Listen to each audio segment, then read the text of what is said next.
नमस्कार साथियों, प्रकाश education hub के ऑनलाइन प्लेटफॉर्म पर आपका हार्दिक स्वागत। मेरे साथ में आज आप इंपोर्टेंट सेशन का हिस्सा बनने के लिए जिसमें हम आपके साथ में चर्चा करने वाला हूं कि आखिर ऐसी कौन सी वजह है जिसकी वजह से चाइना भारत की तारीफ करते हुए थक नहीं रहा है। ऐसे कौन कौन से अभी जो करंट के अंदर कुछ इवेंट्स हुए हैं और उसके बाद में चाइना का जो प्रतिष्ठित जो अखबार है वो ग्लोबल टाइम, वो क्या कहता है इसके बारे में करेंगे विस्तार से चर्चा।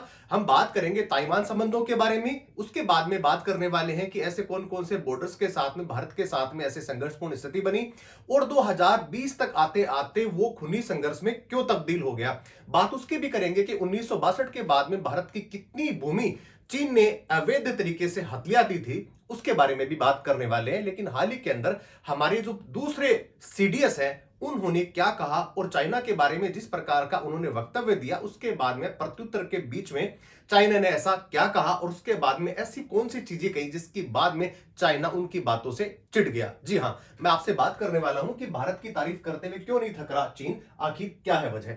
उसके बाद में दूसरा स्टेटमेंट आता है कि भारत के साथ में अन्य देशों को भी प्रभावित करता है चीन, जिस प्रकार के बॉर्डर टेरिटरी के आसपास या यूं कहें कि इकोनॉमिक जाल के अंदर छोटे छोटे जो कह सकते हैं गरीब जो देश है उनको अपने कर्ज के जाल में किस प्रकार फंसाता हुआ दुनिया को नजर आ रहा है चीन, उसके बारे में भी बात करने वाले हैं। तो आप देखते हैं कि एक अभी सबसे पहले जो एक घटना घटित होती है जिसके अंदर द्विपक्षीय संबंधों के बारे में हमारे विदेश मंत्री है वो बात कर रहे थे। जी हां, एस जयशंकर दोनों देशों के मध्य जो विवाद है उसके बारे में बातचीत करते हुए नजर आ रहे हैं। और वो क्या कहते हैं, वो ये कह रहे हैं कि चीन के साथ में रिश्तों में संतुलन बनाना इतना आसान नहीं है जितना दुनिया को प्रतीत होता है। वो कहते हैं ड्रैगन को जयशंकर की दो टूक खेला जा रहा है माइंड गेम दोनों ही देशों की तरफ से, और दोनों ही देश एक दूसरे के प्रति अविश्वास की नजर से तो देखते ही हैं। भारत के संबंध में यह बात महत्वपूर्ण इसलिए भी हो जाती है कि गाहे बगाए जितने भी जो साल भारत के साथ में द्विपक्षीय संबंधों के बारे में बीते हैं, बात करें 21वें स्तर की जितने भी प्रकार की जो कूटनीतिक स्तर पे बातचीत करी जाने वाली थी कि बॉर्डर का जो रिजोल्व करने वाले थे उस पे अभी तक किसी प्रकार का कोई भी स्टेटमेंट या यूं कहें कोई स्थायी हल तो अभी तक नहीं निकला है। इसके अलावा अब विदेश जो मंत्री है वो क्या कह रहे हैं कि शुक्रवार को भारत और चीन के मुद्दों पर द्विपक्षीय ढांचे के तहत मुद्दों को रोकने के लिए बीजिंग के साथ में माइंड गेम खेलने की जरूरत है। और दोनों ही देशों के लिए बड़ी चुनौती को होने के कारण उन्होंने ये कहा कि माइंड गेम खेला जाएगा और ये महज दोनों देशों के बीच में ही होगा। कि दोनों अगर कहें कि दक्षिण एशिया की दो महाशक्तियां जिसमें सिर्फ ये कहा जा सकता है कि चाइना के पास में वीटो है और भारत इस कसमकस में लगा हुआ है कि उसको कब तक वीटो मिल जाएगा। लेकिन हर बार यूएन के अंदर सबसे बड़ा देश या यूं कहें वीटो पावर वाला एक देश वो हमेशा ही इसमें अड़ंगा लगाता हुआ हम सब लोगों को दिख रहा है। इसके अलावा उसका ही घनिष्ठ मित्र पाकिस्तान भी अपनी हरकतों से बाज नहीं आता है। बात अगर सीएए की करें या बात करें राम मंदिर की, तब भी पाकिस्तान की बौखलाहट यूएन के सामने तो आती ही रही है। इसका पहले सेशन हम ऑलरेडी पहले से कर चुके हैं, इसके बारे में हम बात करने वाला है कि चाइना के साथ में भारत के संबंधों के बारे में। लेकिन एक नई चीज जो है वो कल ही होती है। वो क्या होती है, हमारे दूसरे जो सीडीएस है उनका एक बड़ा स्टेटमेंट आया। वो किसी सेमिनार में ये बोल रहे थे कि चाइना के साथ में जिस प्रकार पार पाना और आगे भविष्य में हमारे जो सशस्त्र बल है उनको सबसे ज्यादा अगर कोई चुनौती का सामना करना पड़ सकता है तो हमारा पड़ोसी देश चीन है और उसके साथ में हमें सजग रहना पड़ेगा। और पहले के सेशन में हमने बात करी थी कि उत्तर पूर्वी जो राज्य हैं वहां पर सबसे ज्यादा भारत को ध्यान देने की आवश्यकता है। और उसी की कड़ी के अंदर जो सेला ब्रिज बना था, जो साल भर तवांग के साथ में कनेक्टिविटी को और ज्यादा मजबूत करने वाला जो सेला ब्रिज था, उसका भी जो है उद्घाटन प्रधानमंत्री जी के द्वारा कर दिया गया। उसके बाद में चाइना की बौखलाहट और ज्यादा बढ़ गई है।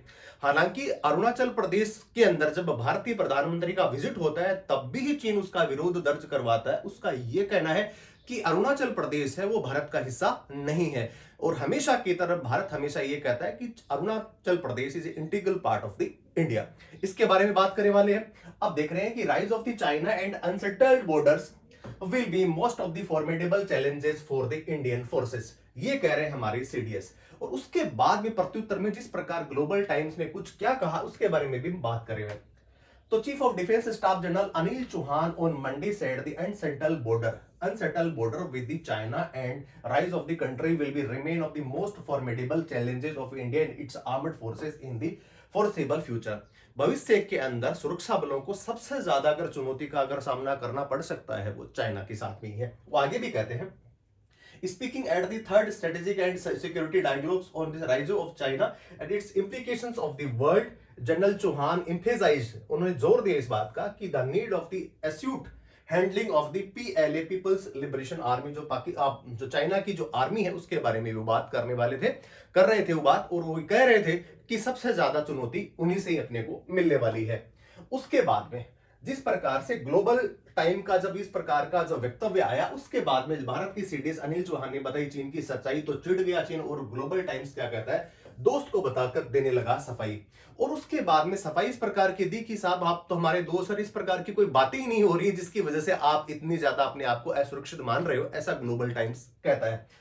भारत के chief of defence staff general Anil Chauhan ने चीन के साथ में अस्थिर सीमाओं को सबसे बड़ी चुनौती बताया, तो उन्होंने चीन के उद्देश्य को भी सबसे बड़ी और गंभीर चुनौती के रूप में उनको करार दिया।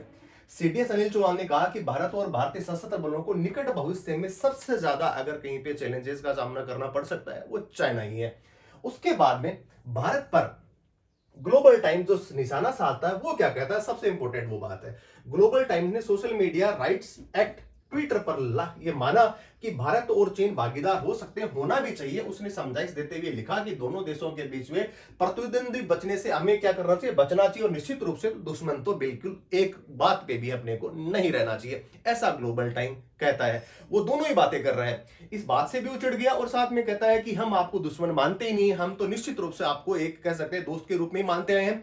और चाइना की सबसे बड़ी दिक्कत यह है कि सबसे ज्यादा अगर वो व्यापार करता है और भारत को सबसे ज्यादा अगर वो व्यापार का घाटा होता है वो चाइना से होता है, और भारत सरकार धीरे धीरे उसको कम करने में लगी हुई है। जिस प्रकार 2 दिन पहले एक खबर आई कि चाइना जो है वो खिलौनों का मार्केट सबसे बड़ा हुआ करता था, लेकिन जैसे जैसे समय बीता और भारत के अंदर जिस प्रकार इंफ्रास्ट्रक्चर जो मजबूत हुआ है और खिलौनों की इंडस्ट्री ने जिस प्रकार से एक बड़ा रूप धारण कर लिया, उसके बाद में चाइना से किया जाने वाला खिलौनों का जो आयात था वो बेशक बहुत ज्यादा क्या निचले स्तर तक पहुंच गया। इसकी बात से भी जो है वो चाइना इस प्रकार चढ़ा हुआ है। अब बात करते हैं, थोड़ा सा मैं आपको पीछे लेके चलता हूं, जहां पे बात करने वाले हैं कि भारत चीन सीमा विवाद कब से रहा है और कौन कौन सी चीजें अब तक हुई हैं। तो सबसे पहले बात करने वाले 1959, सबसे बड़ी दिक्कत जो है वो यहीं से शुरुआत होती है। 1959 है, 1959 के अंदर भारत ने दलाई लामा को शरण दी। हम सब लोगों को पहले से विदित, तवांग के अंदर से जब भाग करके या कह सकते हैं तिब्बत पर जब चाइना ने किस प्रकार का अधिग्रहण किया, उसको अपने कंट्रोल में कर लिया, उसके बाद में जो बौद्ध जो धर्म गुरु है दलाई लामा भाग करके आ जाते हैं भारत। सबसे बड़ा और प्रमुख कारण यह था कि भारत ने उनको शरण दी। और जब 1962 का जब समय आया, उससे पहले हिंदी चीनी भाई भाई का जो नारा लग रहा था वो युद्ध में परिणित हो जाता है। 1962 के अंदर दोनों देशों के बीच में युद्ध होता है। भारत इसके लिए बिल्कुल कतई तैयार नहीं था और नई नई उसको आजादी मिली थी, और उसके बाद में वो अपनी ही घरेलू चुनौतियों से जूझ रहा था और चाइना ने उस पर कर दिया अटैक, वो भी धोखे से। और भारत को बहुत बड़ी भूमि जो है ये कह सकते हैं कि बहुत अवैध तरीके से चीन ने भारत की भूमि को हथिया लिया, और इसके अलावा हजारों सैनिकों की इसके अंदर मौत भी हो जाती है और भारत को बहुत बड़ी जो है हार का सामना करना पड़ा था। लेकिन उसके बाद का जो भारत है तो वो कितना चेंज हुआ है ये हम सब लोगों को पता है। और अभी अगर चाइना की सबसे बड़ी अगर कोई चुनौती बना हुआ है वो भी भारत है। अब बात करते हैं 1967 की। चीनी सैनिकों ने भारत पर फिर फायरिंग करते हैं वो, और 1975 में भारत और चीन के सैनिकों को बीच में बॉर्डर पे होती है झड़प, ये लगातार बनी हुई थी। लेकिन 1987 के अंदर तवांग जो उत्तर में है वहां पे बढ़ गया था, तवांग के अंदर बौद्ध मठ है, वहां पे तनाव बढ़ गया। 2017 का सब हम सब लोगों को पहले से विदित है कि 2017 के आते थे डोकलाम जो विवाद हुआ था वो 73 दिन तक रहा था और दोनों फौजें थी वो आमने सामने रही थी। वहां तक तो छिटपुट की घटनाएं चली आ रही थी। 1962 के बाद में इतने बड़े हालात नहीं बने थे, लेकिन 2020 के आते आते इस प्रकार एक खूनी संघर्ष जो है वो हो जाता है, जिसके अंदर भारतीय सैनिकों की भी मौत हो जाती है। उसके बाद में प्रत्युत्तर के अंदर हालांकि चाइना तो इनकार कर रहा है, लेकिन पूरा वर्ल्ड का मीडिया कह रहा है कि पता नहीं सैकड़ों लोगों या कह सकते हैं सैकड़ों सैनिकों को अपनी हाथ से कह सकते हैं कि जान उनको जो है वो गंवानी पड़ी थी अपनी, वो भारत ने उसका रिटालिएट किया था और बहुत सारे लोगों की मौत हो गई थी। तो हिंसक झड़प में चीन के 38 जो सैनिक है वो तो बताता रहा, लेकिन ये संख्या जो 380 के आसपास भी पहुंच सकती है। हम सब लोगों को पहले से ही पता है कि चाइना अपने आंकड़े छुपाने में कितना माहिर है। तो ये सारा का सारा आपने देखा कि भारत और चीन में सीमा विवाद है वो कितने लंबे समय चला रहा था। सरहद पर 20 जवान भारत के शहीद हुए थे, उसके बाद में सैकड़ों सैनिक हमने चाइना के भी उनको मौत के घाट उतार दिया था। अब बात करते हैं भारतीय चीन बॉर्डर की कहानी। अब एक तो होती है एलएसी और एक होता है LOC. Line of actual control, line of control, इसके अलावा वास्तविक रेखा, और एक होती है कौन सी, अभी जो देखी जा रही है लाइन ऑफ एक्चुअल कंट्रोल। तो इसका मतलब तो होता है कि इस पे तो दोनों देश आपस में सहमत हैं। चीन 1993 में आधिकारिक तौर पे एलएसी के बॉर्डर पर मानने पे क्या हो गया, उसको राजी हो गया है। वैसे देखा जाए भारत के साथ में कितनी सीमा लगती है चाइना की, तो कुल लंबाई है वो 4056 किलोमीटर की सीमा रेखा के साथ में हम करते हैं इसके साथ में टच। कहां कहां से करते हैं, अगर बात करें हिमाचल से लेकर के और लद्दाख वाले रीजन से लेकर के जेएंडके का जो हिस्सा, ये जो वेस्टर्न सेक्टर है, यहां पे भी चाइना के साथ में भारत का हिस्सा लगता है। लद्दाख आ गया, उसके बाद में सेंट्रल सेक्टर है जो हिमाचल प्रदेश के साथ में लगता है, और साथ में उत्तराखंड की सीमा भी चाइना के साथ में लगती है। उसके बाद में बहुत सारी चीजें हैं जिसमें सबसे बड़ा इंपॉर्टेंट फैक्टर है वो कौन सा, अरुणाचल प्रदेश का है। अरुणाचल प्रदेश ईस्टर्न सेक्टर के अंदर भी यहाँ पे सीमा लगती है, और थोड़ा हिस्सा यहाँ पे नाथुला वाला जो पास है, यहाँ पे भी चाइना हमारे साथ में अंतरराष्ट्रीय सीमा बनाता है। और ये आप चीन देख ही रहे हैं, तो बहुत सारे ऐसे हिस्से या बहुत सारे स्टेट्स हैं जिनके साथ में चाइना हमारे साथ में सीमा बनाता है। एलएसी और एलओसी का ये है कि लाइन ऑफ एक्चुअल कंट्रोल के साथ में तो दोनों देश सहमत हैं, लेकिन लाइन ऑफ कंट्रोल के बारे में दोनों ही देश सहमत नहीं है, उसको एक काल्पनिक रेखा मानते हैं। कभी चाइना और कभी भारत दोनों ये कहते हैं कि हमारे बीच में सीमा विवाद का सबसे प्रमुख कारण ये है कि ये काल्पनिक रेखा है, इसको दोनों ही देश मानने से करते रहे इनकार। वैसे देखा जाए तो 21 दौर की बातचीत हो चुकी है, लेकिन अभी भी किसी प्रकार का कोई ठोस निराकरण अभी भी नहीं निकला है। तो यह है सबसे प्रमुख वजह हमारे बॉर्डर के साथ में बनने वाली सीमा के साथ में। अब बात करते हैं कि ताइवान के साथ में जिस प्रकार से भारत का व्यापार बढ़ता चला जा रहा है, उससे भी चाइना चिढ़ा हुआ है। वैसे देखा जाए कि ताइवान को भारत ने किसी प्रकार के आधिकारिक देश के रूप में तो मान्यता नहीं दी है, लेकिन फिर भी तमाम प्रकार की चुनौतियों, तमाम प्रकार की जितनी भी प्रकार की वार्निंग्स जो है वो चाइना भारत को देता रहा है कि आप चाइना जो ताइवान है उसके साथ में किसी प्रकार का व्यापार हमारे पूछे बिना नहीं कर सकते। उनको नजरअंदाज करते हुए भी भारत इस प्रकार की चीजें करता हुआ नजर आता है। अब आप देख रहे हैं भारत और ताइवान ने शुक्रवार को माइग्रेशन एंड मोबिलिटी एग्रीमेंट पर हस्ताक्षर करे। इस एग्रीमेंट के तहत भारतीयों को ताइवान में विभिन्न क्षेत्रों में रोजगार मिल सकेगा। तो हमने वहां पे एम्प्लॉयमेंट जनरेट करने के लिए इस प्रकार का समझौता किया। दोनों देशों में इस प्रकार के संबंध प्रगाढ़ होंगे। इंडिया ताइपे एसोसिएशन आईटीए के महानिदेशक मनहर सिंह लक्ष्मीबाई यादव और नई दिल्ली में ताइपे इकोनॉमिक कल्चर सेंटर के परम बोसियार गेर ने एक वर्चुअल मीटिंग में दोनों ने इस प्रकार के क्या करें, एमओयू पे हस्ताक्षर वो दोनों देश करते हैं। इसके बाद में भी चाइना इस प्रकार की हरकतों से भी जो है अपने आप को क्या नहीं कर रहा, रोक नहीं पा रहा है, और ताइवान के संबंध जो भारत के साथ में बढ़ रहे हैं वहां पे भी उसकी बोखलाहट जो है वो देखने को मिल रही है। अब बात करने वाले कि इंडिया चाइना सीमा विवाद की आज व्यापार समेत द्विपक्षीय मुद्दों तक नहीं पहुंचे, चीनी विदेश मंत्रालय ने दिया बड़ा बयान। अब चाइना की जो सबसे बड़ी दुखती हुई जो नस है या कह सकते जो रग है वो क्या है कि भारत के साथ में बढ़ता हुआ चीन का व्यापार। और वैसे देखा जाए कि ये व्यापार घाटा भारत का सबसे ज्यादा अगर किसी के देश के साथ में होता है वो चाइना के साथ में होता है। अगर दोनों देशों में जिस प्रकार से अगर संघर्ष की स्थिति बनी हुई रहती है, दोनों देशों के बीच में और प्रकार की चीजें जो तनाव वाली चल रही हैं, जिसके बीच में कहीं व्यापार बंद ना हो जाए, जो सबसे बड़ा इंपॉर्टेंट फैक्ट है किसका, व्यापार वाला, वो चाइना का बंद नहीं हो जाए, वो दोनों ही फैक्टर्स पे काम करना चाहता है। हालांकि देखा जाए तो तिब्बत के आसपास जितनी प्रकार की चीजें अभी हाल ही के दिनों में चाइना ने जो डेवलप करी हैं वो भारत के लिए बड़ी चिंता का कारण बनी हुई है। लेकिन दूसरी बात ग्लोबल टाइम्स ये कहता है, भारत चीन सीमा विवाद को लेकर के चीनी विदेश मंत्रालय ने दिया बड़ा बयान। कहता है कि पड़ोसी देश की सरकार ने यह कहा है कि चीन भारत सीमा विवाद ऐतिहासिक मुद्दा है और इसका असर दोनों देशों के व्यापार और दूसरे द्विपक्षीय मुद्दों पर नहीं होना चाहिए, ऐसा चीन कहता रहा है। अब दोनों हाथों में लड्डू रखने की जो आदत है वो चाइना की हमेशा ही रही है, लेकिन कहा जाता है कि आप एक हाथ में एक समय में एक ही लड्डू रख सकते हैं, और यही रवैया भारत सरकार का लगातार बना हुआ है। और वो भारत 1962 वाला नहीं रहा है जब आप धोखे में भारत को कम आंक लेंगे। तो इस प्रकार के वक्तव्य या कह सकते हैं चीन की तनातनी वाले जो विवाद हैं वो हमेशा बने रहे। लेकिन हमारे विदेश मंत्री और हमारे जो सीडीएस हैं उनकी जिस प्रकार की जो टिप्पणी आई उसके बाद में ग्लोबल टाइम्स आग बबूला भी हुआ और अपने आप को थोड़ा संयमित करते हुए ये कहता भी नजर आ रहा है कि भारत हमारा बहुत पुराना और पड़ोसी देश और दोस्त है और इसके साथ में इस प्रकार की चिंता करने की भारत को जरूरत नहीं है। तो हमारा जो आज का जो सेशन था और उसमें ये बात करने वाले हम जो जो बात करी वो ये करिए कि इस प्रकार की चीजें हुई है। लेकिन अभी चाइना को एक मौका और मिल गया। हम सब लोगों को पहले से विदित कि मालदीव में जिस प्रकार मोइत्सु सरकार आई है उसके बाद में चीन जो डोरे डालने का प्रयत्न कर रहा था पिछली सरकार से ही, वो उसका सपना अभी वर्तमान में हकीकत में बदल गया।